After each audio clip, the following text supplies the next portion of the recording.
संपत्तियों की रजिस्ट्री या किसी एग्रीमेंट के लिए आपने स्टाम्प पेपर तो ज़रूर ही खरीदा होगा। कार्यालय उपनिबंधक ऐसे सारे स्टाम्प पेपर का लेखा जोखा करते हैं और यहीं से स्टाम्प पेपर जारी होते हैं। स्टाम्प पेपर के लेखक भी आपको कचहरी और तहसील स्तर पर मिलते हैं, जिन्हें दस्तावेज लेखक भी कहा जाता है। और इसी तरह से स्टाम्प वेंडर हैं जो स्टाम्प बेचते हैं। लेकिन आधुनिकीकरण के दौर में स्टाम्प बेचने और ख़रीदने की प्रक्रिया बदल गई है। अब ई स्टाम्प पेपर जारी होते हैं। ई स्टाम्प पेपर के कई फ़ायदे हैं।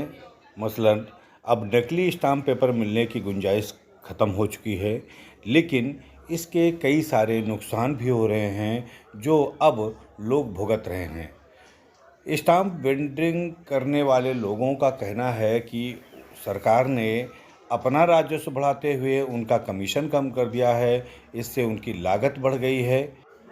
ई स्टाम्प पेपर बेचने के लिए कंप्यूटर, इंटरनेट तमाम सुविधाओं को जोड़ना पड़ता है और एक कंप्यूटर ऑपरेटर भी रखना पड़ रहा है। लागत बढ़ने का खामियाजा उन लोगों को भुगतना पड़ रहा है जो स्टाम्प खरीदा करते थे। पहले 10 रुपये का जो स्टाम्प 2 रुपये के कमीशन पर मिल जाया करता था, अब उसके लिए लोगों को 15 से 20 रुपये चुकाने पड़ रहे हैं। नई व्यवस्था में कितनी बड़ी परेशानी, इस पर दिनेश पाठक की रिपोर्ट। देखिए, स्टाम्पिंग से समस्या ये है कि जो जनता आती है उनका बैनामा पहले स्टैम्प पे लिखा जाता था, तहरीर किया जाता था, मगर अब स्टैम्प ना मिलने से जनता या मुवक्किल या बैनामा लिखाने वाले ये पूछते हैं कि भैया आपने सादे कागज़ पे स्टैम्प बैनामा लिख दिया है, क्या इसको मान्य होगा?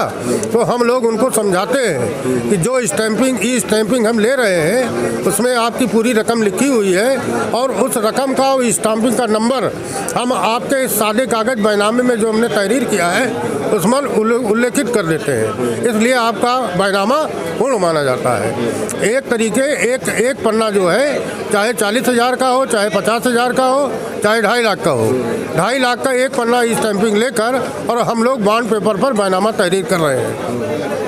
अच्छा, ये बताइए क्या आप मांग करते हैं? सरकार से कुछ मांग भी होगी आप लोगों की? अब सरकार अगर स्टैम्प दे देती है तो जनता के लिए बहुत अच्छा हो जाएगा। जनता कहती है अगर स्टैम्प पे बैनामा लिखाते थे तो हमारा खून बढ़ता था, दिखाई पड़ता था कि हमने बैनामा लिखाया। एक पन्ना अगर ऊपर का हमारा खो गया तो बैनामा हमारा बेकार हो जाएगा। तो फिर भी जनता को हम समझाते हैं सरकार से ये है कि अगर ओरिजिनल स्टाम्प दे दिया जाता है तो कोई दिक्कत नहीं है। ई स्टाम्पिंग व्यवस्था लागू होने से एक समस्या भी आ रही है।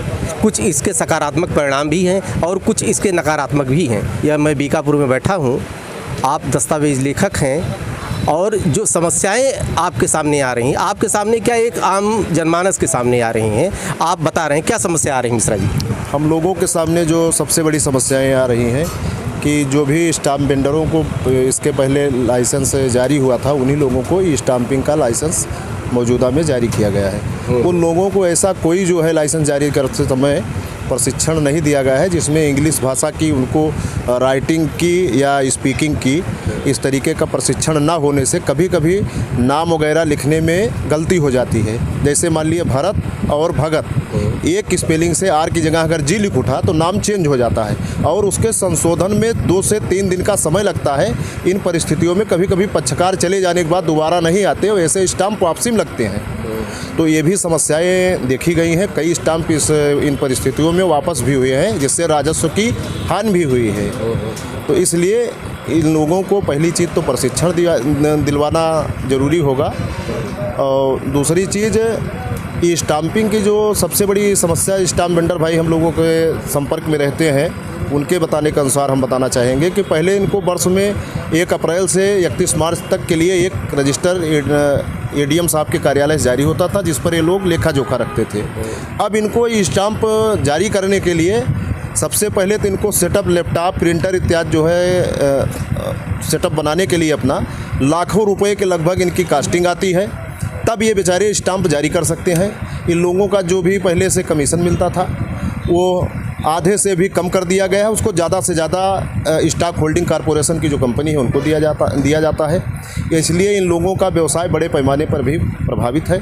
और इन लोगों को प्रभावित होने के साथ साथ उसका असर हम लोगों के ऊपर भी पड़ता है। ये लोग जो निकालने के लिए कहीं कहीं जो है स्टॉक होल्डिंग कॉरपोरेशन में अपने जो है प्रशिक्षित लोगों को रखते हैं, तो इनको अपने साथ साथ उनका भी खर्चा सहना पड़ता है, इसलिए ये बड़ी समस्या है। स्टैंपिंग लागू होने से आराम तो बहुत हो गया है। जैसे बड़े स्टाम्प जो है जितने अमाउंट के होते थे पहले हम लोग मैनेज करते थे, अब एक ही आदमी जो है इसको मतलब 10 रुपये से लेके करोड़ों तक स्टाम्प दे सकता है। लेकिन इसमें जो है हम लोगों का कमीशन कम हो गया है। जैसे पहले जो है हम लोगों को मैनुअल स्टैंप पे 1% मिलता था, इस समय जो है 1 लाख रुपये ये 90 पैसा दे रहे हैं, खाली 90 रुपये, मतलब 0.9 कह लीजिए इतना मिल रहा है। सरकार से मांग क्या?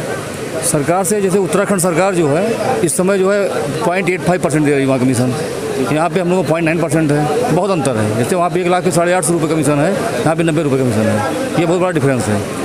उसके बाद जो है जैसे हम लोगों को जो खर्चा जो आता है स्टैंपिंग में बहुत ज़्यादा आ रहा है। छोटे स्टैंप पे जो है पेपर जेके बैंड कलर हम लोग लगाते हैं, वो पड़ता है 400 रुपये का, एक रिम आता है, वो भी महंगा है। कार्टेज भी महंगी पड़ती है, बिजली का बिल आता है, लड़का रखे हैं यूजर, उसके लिए सैलरी देनी पड़ती है, ये सब दिक्कतें हैं, इससे ये नुकसान है हम लोगों का। प्रभाव सरकार की तो सोच बहुत अच्छी रही, इससे जनता को जो है कम से कम पैसे में स्टाम्प जो है मिल जाए, कमीशन खोरी कम हो। लेकिन इसका दुष्प्रभाव ये है कि इसके केंद्र जो सरकारी खोले जाने चाहिए थे वो बहुत कम मात्रा में खोले गए हैं। यहाँ पे 1-2 केंद्र हैं वो जो मुश्किल से 2 बजे तक चलते हैं। लोगों को पूरा दिन आवश्यकता पड़ती है स्टाम्प की। जो प्राइवेट वाले हैं वो 10 रुपये स्टाम्पिंग का 15-15 रुपया ले रहे हैं। तो पहले जितना स्टाम्प में 10-12 रुपये में मिल जाता था, आज 15 देना पड़ रहा है। इस पे सरकार को अंकुश लगाना है, ज़्यादा से ज़्यादा केंद्र खोलने हैं, तभी जनता को उसका उचित लाभ मिल पाएगा, अन्यथा जनता बहुत परेशान है। सरकार ने ई स्टाम्पिंग व्यवस्था जब से शुरू की है तब से स्टाम्प विक्रेता जो हैं उनके ऊपर रोजी रोटी का संकट उत्पन्न हो गया है। पहले जो स्टाम्प होते थे वो जैसे कि आप देख रहे हैं 10 रुपये, 100 रुपये, और भैया दिखाइए और भी होते 10 रुपये, 100 रुपये, 50 रुपये, कई खंड में हुआ करते थे। लेकिन जो अब स्टाम्प होता है सिर्फ एक पेज निकलता है, एक पेज के पीछे बाकी जो वाटरमार्क लगा दिया जाता है। कोई नहीं, बस इतना है कि अब पहले जो स्टाम्प था इसमें कमीशन हम लोग को 1% मिलता था, आज बहुत कम मिल रहा है। इसमें जो है जो बैंक कटौती करता है और बिजली है, ये सब इसमें ही ख़त्म हो जाता है। गवर्नमेंट जो है कमीशन कम दे रही है। पहले के स्टाम्प इस तरह के होते थे, इस तरह से ये कई खंड में होते थे, 100 रुपये, 200 रुपये, 50 रुपये, 10 रुपये। लेकिन आज के स्टाम्प सिर्फ एक पन्ने पे निकलते हैं। सरकार तो कह रही, सरकार के राजस्व की पूर्ति तो ज़रूर हो रही है, लेकिन इससे स्टाम्प विक्रेताओं के ऊपर रोजी रोटी का संकट उत्पन्न हो गया है। और जहाँ पे स्टाम्प देख रहा हूँ मैं, कचहरी में स्टाम्प की कीमतें भी बढ़ गई शार्टेज होने की वजह से। ये जो स्टाम्प 10 से 12 रुपये मिलता था अब 20 रुपये में भी मिलता है। इसलिए सरकार को चाहिए कि राजस्व तो अपना बढ़ाए, किंतु जो रोजी रोटी का संकट उत्पन्न हो गया है स्टाम्प विक्रेताओं के सामने, उसके लिए भी कोई व्यवस्था उसको करनी चाहिए।